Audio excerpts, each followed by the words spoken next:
नमस्कार, मैं हूं सुधीर चौधरी और डीएनए के इस वीकेंड एडिशन में आपका बहुत बहुत स्वागत है। आप इसे हफ्ते का बेस्ट ऑफ डीएनए भी कह सकते हैं। भारत को परमाणु शक्ति बने हुए 43 साल बीत चुके हैं, लेकिन आज भी हमारे देश में आंधी से दीवारें गिर जाती हैं और 24 लोग दीवार के नीचे दबकर मर जाते हैं। ये भारत की वो कड़वी सच्चाई है जिससे आप मुंह नहीं मोड़ सकते। आज हम इसी कड़वी सच्चाई पर आपके साथ एक संवाद करेंगे। इसका आधार है एक दर्दनाक खबर जो राजस्थान के भरतपुर से आई थी। वहां शादी के एक समारोह के दौरान आंधी की वजह से एक दीवार गिर गई और 24 लोग उसके नीचे दबकर मर गए। ऐसी घटनाएं भारत की शक्ति पर सवाल उठाती हैं, इसलिए इसका डीएनए टेस्ट जरूरी है। 19 वर्ष पहले भारत के पूर्व प्रधानमंत्री अटल बिहारी वाजपेयी के लिए हॉटलाइन पर एक फोन आया था और फोन उठाते ही दूसरी तरफ से आवाज आई थी कि एक बार फिर बुद्ध मुस्कुरा उठे हैं। इस एक वाक्य ने पूरी दुनिया को 440 वोल्ट का झटका दे दिया था। 1998 में राजस्थान के पोखरण में भारत ने शक्ति नामक एक न्यूक्लियर टेस्ट करके पूरी दुनिया को हैरान कर दिया था। इस परमाणु परीक्षण की कहानी बहुत दिलचस्प है और इसके बारे में ज्यादातर लोगों को जानकारी है ही नहीं। भारत ने इस न्यूक्लियर टेस्ट को इतनी गोपनीयता के साथ किया था कि परीक्षण की जगह के आसपास के गांवों को भी इसकी भनक नहीं लगी थी। उस दौर में परीक्षण के लिए जरूरी सामान को आलू और प्याज के ट्रकों में भरकर पोखरण तक ले जाया गया था। यह भारत के आत्मसम्मान से जुड़ा हुआ मिशन था, जिसे भारत के वैज्ञानिकों और पूर्व प्रधानमंत्री अटल बिहारी वाजपेयी ने अपनी इच्छा शक्ति से पूरा किया था। भारत के निर्माण में इस घटना का बहुत बड़ा योगदान है, इसलिए हमने इस शक्ति परीक्षण का एक ज्ञानवर्धक डीएनए टेस्ट तैयार किया है। इसमें आपको भारत के परमाणु कार्यक्रम के बारे में ऐसी जानकारियां मिलेंगी कि आप भी इस विषय पर एक एक्सपर्ट बन जाएंगे। इसके अलावा आज हम इंसान और मशीन के रिश्ते की बात करेंगे, क्योंकि यह रिश्ता अब पक्का हो गया है। सवाल यह है कि क्या आप भविष्य में मशीनों को इंसान की जगह लेते हुए देखना चाहेंगे? क्या भविष्य में आप खुद एक मशीन बनना चाहेंगे?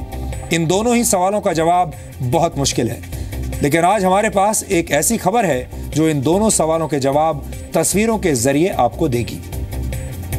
स्वीडन की एक स्टार्टअप कंपनी ने अपने 150 कर्मचारियों के हाथों में एक माइक्रोचिप फिट कर दिया है। चावल के दाने के आकार के इस माइक्रोचिप को एक इंजेक्शन की मदद से कर्मचारियों के शरीर में पहुंचाया गया। इसके बाद कर्मचारियों की बायोमेट्रिक अटेंडेंस से लेकर खान पान और खरीदारी तक सब कुछ हाथों के इशारों से हो रहा है। ये एक क्रांतिकारी खबर है, लेकिन इसके अपने खतरे भी हैं। इसलिए आज हम इस अनोखी पहल का एक डीएनए टेस्ट करेंगे। लेकिन आज का डीएनए टेस्ट शुरू करने से पहले देखते हैं आज की तमाम बड़ी खबरें नॉनस्टॉप न्यूज में। जम्मू कश्मीर के कुलगाम में शहीद हुए लेफ्टिनेंट उमर फयाज को आज दिल्ली के इंडिया गेट पर श्रद्धांजलि दी गई।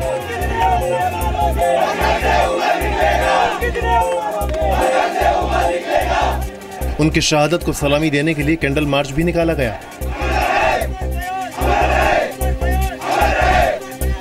शोपियां में सेना के अधिकारी शहीद उमर फयाज के घर पहुंचे।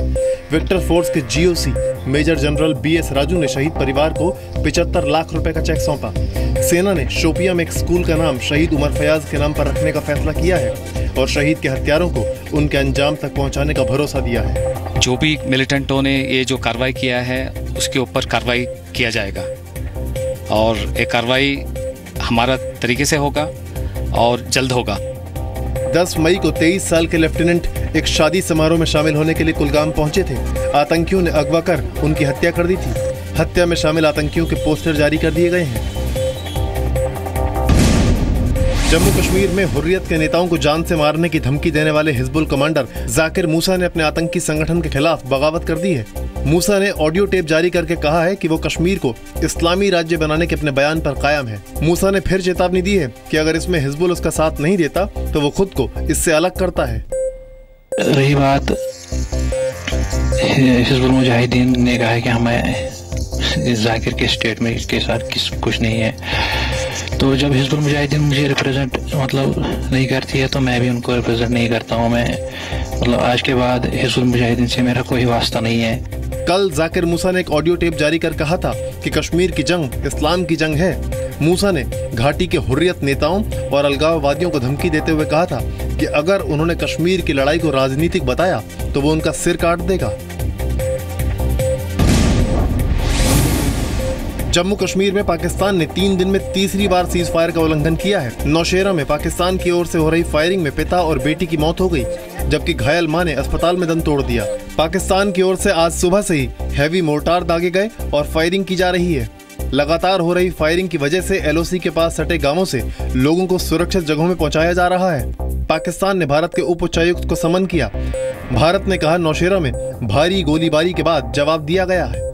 पूरी हाई अलर्ट पे है और डिस्ट्रिक्ट एडमिनिस्ट्रेशन में DC साहब ने अभी सारे सेक्टर अफसर जो लाइन डिपार्टमेंट के सारे अफसरों को कहा है कि वो अपना स्टेशन नहीं छोड़ेंगे, ताकि कोई भी जैसी भी स्थिति उत्पन्न होती है हम उसको फेस कर सके ठीक तरीके से। ये अफसोस की बात है और मैंने हमेशा से हमारा एक मानना है कि जंग और कन्फ्रंटेशन इस तरह से गोलाबारी से सबसे ज्यादा नुकसान जो होता है हमारी रियासत का होता है, हमारे लोगों का होता है। पाकिस्तान के सेना प्रमुख कमर जावेद बाजवा ने आज LOC से सटे इलाकों का दौरा किया और फायरिंग के लिए सैनिकों की तारीफ की। पाकिस्तान की नापाक हरकतों के बीच जम्मू कश्मीर पुलिस को आतंकवाद विरोध अभियान में बड़ी कामयाबी मिली है। पुलिस ने लश्कर तैयबा के मॉड्यूल का खुलासा करते हुए 5 आतंकियों समेत 7 लोगों को गिरफ्तार किया है। सेना के मुताबिक इस वक्त दक्षिण कश्मीर में 100 से ज्यादा आतंकी सक्रिय हैं। उत्तर प्रदेश के मुख्यमंत्री योगी आदित्यनाथ ने आज गोरखपुर के गोरखधाम मंदिर में जनता दरबार लगाया। CM योगी ने लोगों की परेशानी सुनी। मुख्यमंत्री को अपनी समस्याएं बताने के लिए लोग बड़ी संख्या में आए थे। यूपी के कई इलाके से लोग CM योगी के जनता दरबार में पहुंचे। इससे पहले मुख्यमंत्री योगी ने गोरक्षनाथ मंदिर में भगवान शिव का रुद्राभिषेक किया और फिर गौशाला में गौ सेवा की। समाजवादी पार्टी नेता आजम खान के खिलाफ वक्फ बोर्ड की संपत्ति, कब्रिस्तान और गरीबों की जमीन कब्जा करने के आरोप में फतवा जारी किया गया है। आजम के खिलाफ फतवा मुरादाबाद के मदरसा जामिया नई मियां अरबी यूनिवर्सिटी ने जारी किया है।